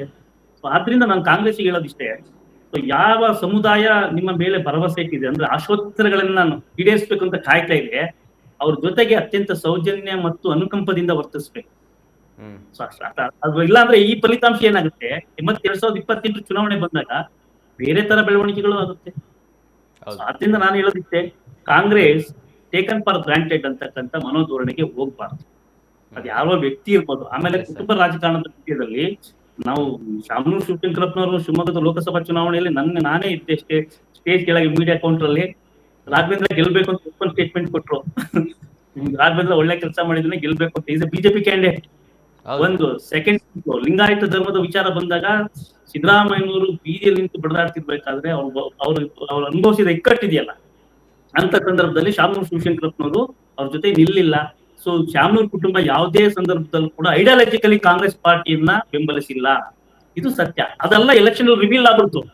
ಅದೆಲ್ಲ ಎಲೆಕ್ಷನ್ ರಿವೀಲ್ ಆದ್ಮೇಲೆ ಸೊ ಈಗ ಯೋಚನೆ ಮಾಡ್ಬೇಕು ಕಾಂಗ್ರೆಸ್ಸಿನ ನಿಜವಾದಂತ ಮತದಾರರು ಯಾರು, ಅಸೆಕ್ಟ್ ಆಸ್ತಿ ಆಗ್ತಕ್ಕಂಥ ನಾಯಕರು ಯಾರು ಅಂತಕ್ಕಂಥದ್ದನ್ನ ಯೋಚನೆ ಮಾಡ್ಬೇಕು. Yes sir, thank you so much sir. Last ಕಡೆದಾಗ ಏನಾರು ಹೇಳೋದಿದೆ ಸರ್ ಅನಿಲ್ ಸರ್? ಅಲ್ಲ, ನಾನೇನಿಲ್ಲ, ನಾನು ಒಂದೇ ಒಂದು ಹೇಳಬೇಕು ಅಂತಿದ್ದೆ. ಪಾಪ ನೀವು ಥ್ಯಾಂಕ್ ಯು ಹೇಳಕ್ ಹೊರಟ್ರಿ. ಕಾಂಗ್ರೆಸ್ ಅವ್ರು ಹೇಳ್ದಾಗೆ V the people of India preamble ಅಲ್ಲೇ ಏನ್ ಹೇಳ್ತದೆ ಸಂವಿಧಾನದಲ್ಲಿ, ಅದನ್ನ ಚಾಚು ತಪ್ಪದೆ ಏನಾದ್ರೂ ಈ ದೇಶದಲ್ಲಿ ಯಾವ್ದಾದ್ರು ಒಂದು ಪೊಲಿಟಿಕಲ್ ಪಾರ್ಟಿ ಅದನ್ನ ನಿರ್ವಹಿಸ್ತದೆ ಅಂತಂದ್ರೆ ಈಗ ನೋಡಿ, ನಾನು ಹೇಳೋದಕ್ಕೆ ಹೊರಟಿರೋದು ಇಷ್ಟೇ. ಅಲ್ಲಿ ಒಂದು ಮೈನಾರಿಟೀಸ್ ಅನ್ನೋ ವಿಚಾರ ಬಂದಂತ ಸಂದರ್ಭದಲ್ಲಿ ಆಕ್ಷನ್ಸ್ ತಗೊಂಡ್ರು, ಕೆಲವೊಬ್ಬರನ್ನ ಪಾರ್ಟಿಯಿಂದ ಹೊರಗಡೆ ಹಾಕಿದ್ರು, ಕೆಲವೊಬ್ಬರನ್ನ ಸೈಲೆನ್ಸ್ ಮಾಡಿದ್ರು. ಇದು ಇಮ್ಮೆಟೀರಿಯಲ್. ಅದು ಒಬ್ಬ ಮೈನಾರಿಟಿ ಅಂತಾನೆ ಬಿಟ್ಟು ಒಬ್ಬ OBC ಆಗಿದ್ರು ಅದೇ ಪರಿಸ್ಥಿತಿಗೆ ಇರ್ತಿದ್ರು, ಒಬ್ಬ SC ಆಗಿದ್ರು ಅದೇ, ಒಬ್ಬ ಲಿಂಗಾಯತರಾದಾಗ ಮರಾಠ ಆಗಿದ್ರು ಅದೇ ಪರಿಸ್ಥಿತಿಗೆ ಇರ್ತಿದ್ರು. ಒಂದು ಶಿಸ್ತು ಅನ್ನೋದು ಇರ್ಬೇಕು ಅನ್ನೋದು ಕಾಂಗ್ರೆಸ್ ಪಾರ್ಟಿಲಿ ಅಷ್ಟೇ ಬಿಟ್ರೆ, ಇದನ್ನ ಯಾರನ್ನೋ ಒಬ್ಬರನ್ನ ಟಾರ್ಗೆಟ್ ಮಾಡ್ಬೇಕು, ಯಾರನ್ನೋ ಒಬ್ಬರನ್ನ ಕಾರ್ನರ್ ಮಾಡ್ಬೇಕು ಅನ್ನುವಂಥದ್ದಿಲ್ಲ. ಇಡೀ ದೇಶದೊಳಗಡೆ ನಮ್ಮ ಒಂದು ಪಾರ್ಟಿ ಒಳಗಡೆ ಮಾತ್ರನೇ ಒಬ್ಬ ಮೈನಾರಿಟಿ, ಒಬ್ಬ ದಲಿತ, ಒಬ್ಬ ಹಿಂದುಳಿದವ, ಒಬ್ಬ ಲಿಂಗಾಯತ, ಒಬ್ಬ ಬ್ರಾಹ್ಮಣ, ಒಬ್ಬ ಸಿಂಗ್, ಎಲ್ಲರಿಗೂ ಅವಕಾಶ ಇದೆ ಈ ಪಾರ್ಟಿಯಲ್ಲಿ ಮುಖ್ಯಮಂತ್ರಿ ಆಗೋದಕ್ಕೆ. ಸೊ ಇದೊಂದೇ ಪೊಲಿಟಿಕಲ್ ಪಾರ್ಟಿ ಎಲ್ಲರನ್ನೂ ಮುಖ್ಯಮಂತ್ರಿ ಮಾಡುವಂತ. ನೋಡಿ, ನಿಜಲಿಂಗಪ್ಪನವರು AICC ಅಧ್ಯಕ್ಷರಾಗಿದ್ರು ಕರ್ನಾಟಕದಿಂದ. ಅದಾಗಿದ್ಮೇಲೆ ಅಂತ ಒಂದು ದೊಡ್ಡ ಪೊಲಿಟಿಕಲ್ ಪೊಸಿಷನ್, ಮಹಾತ್ಮ ಗಾಂಧಿ ಕುತ್ಕೊಂಡಂತ ಚೇರು, ಅದ್ರ ಮೇಲೆ ಇವತ್ತು ಮಲ್ಲಿಕಾರ್ಜುನ್ ಖರ್ಗೆ ಸಾಹೇಬ್ರು ಕುತ್ಕೊಂತಾರೆ ಅಂದ್ರೆ ಆ ಭಾಗದಿಂದ ಬರುವಂತ ನನಗೂ ಸಹ ಅಷ್ಟೇ ಖುಷಿ ಆಗ್ತದೆ. ಮಲ್ಲಿಕಾರ್ಜುನ್ ಖರ್ಗೆ ಸಾಹೇಬ್ರು ಸುಮ್ನೆ ಹೆಸರಿಗಷ್ಟೇ, ನಾನೇ ಆದಷ್ಟು ಸಂತೋಷ ನನಗೆ. ಯಾಕೆ ಅಂತಂದ್ರೆ ಅಲ್ಲಿ ಅವ್ರಿಗೆ ನಡೆಸ್ಕೊಂಡಿದ್ದಂತ ರೀತಿ, ಅವ್ರು ಕೊಟ್ಟಿದ್ದಂತ ಒಂದು ಇವಾಗ ಅವ್ರಿಗೆ ಓಪನ್ ಆಗಿ ಆಫರ್ ಕೊಟ್ರು ನಿನ್ನೆ ಹೋಗಿ ಕೆಲವೊಂದ್ ಜನ. ಸೊ ಅವರು ಬಹಳ ದೊಡ್ಡ ಗುಣಗಳಿದೆ ಅವ್ರ ಹತ್ರ. ಸೊ ಇಲ್ಲಿ ಏನಾಗಿದೆ ಅಂತಂದ್ರೆ everything has to be balanced very well. ಈಗ ನಮ್ಮ ಒಂದು ಪೊಲಿಟಿಕಲ್ ಪಾರ್ಟಿ ಒಳಗೆ ಈ ತರದೊಂದು ಸಂದರ್ಭ ಬಂದಾಗ ಅದನ್ನ ಹಿಡಿದಿಡುವಂತ ಕೆಲಸಗಳನ್ನ ನಾವೆಲ್ಲರೂ ಸೇರಿ ಸರಿಯಾದ ಸಮಯದಲ್ಲಿ ಮಾಡ್ತೀವಿ. We the people of India ಅನ್ನೋದನ್ನ ಉಳಿಸ್ತೀವಿ ಅಂತ ಈ ಸಂದರ್ಭದಲ್ಲಿ ಹೇಳಿ ನನ್ನ ಮಾತುಗಳನ್ನ ಮುಗಿಸ್ತೀನಿ. Yes sir, thank you so much sir. ಇಬ್ಬರಿಗೂ Ravikumar sir thank you, Anil Kumar sir thank you so much. ವೀಕ್ಷಕರೇ ನೋಡಿದ್ರಲ್ಲ, ಬಹಳ ಮಹತ್ವದ ಚರ್ಚೆ ನಡೆದಿದೆ. ಕಾಂಗ್ರೆಸ್ ನಿಜಕ್ಕೂ ಆತ್ಮಾವಲೋಕನ ಮಾಡ್ಕೊಳ್ಬೇಕಾ? ಈ ಸಂದರ್ಭದಲ್ಲಿ ನಿಮಗೆ ಅನಿಸುತ್ತೆ ಕಮೆಂಟ್ ಮಾಡಿ ತಿಳಿಸಿ. ಮತ್ತು ಇದೇ ರೀತಿ ಸಾಕಷ್ಟು ವಿಡಿಯೋಗಳಿಗೆ ನಮ್ಮ ಈದಿನ.com ಯೂಟ್ಯೂಬ್ ಚಾನಲ್ನ ಸಬ್ಸ್ಕ್ರೈಬ್ ಮಾಡಿ ಮತ್ತು ನಮ್ಮನ್ನು ಬೆಂಬಲಿಸಿ. ನಮಸ್ಕಾರ. ಮತ್ತಷ್ಟು ವಿಶೇಷ ವಿಡಿಯೋಗಳನ್ನು ನೋಡಲು ಮತ್ತು ಹೊಸ ವಿಡಿಯೋಗಳ ಬಗ್ಗೆ ತಿಳಿಯಲು ಈದಿನ.com ಯೂಟ್ಯೂಬ್ ಚಾನೆಲ್ ಸಬ್ಸ್ಕ್ರೈಬ್ ಮಾಡಿ ಮತ್ತು ಬೆಲ್ ಐಕಾನ್ ಕ್ಲಿಕ್ ಮಾಡಿ.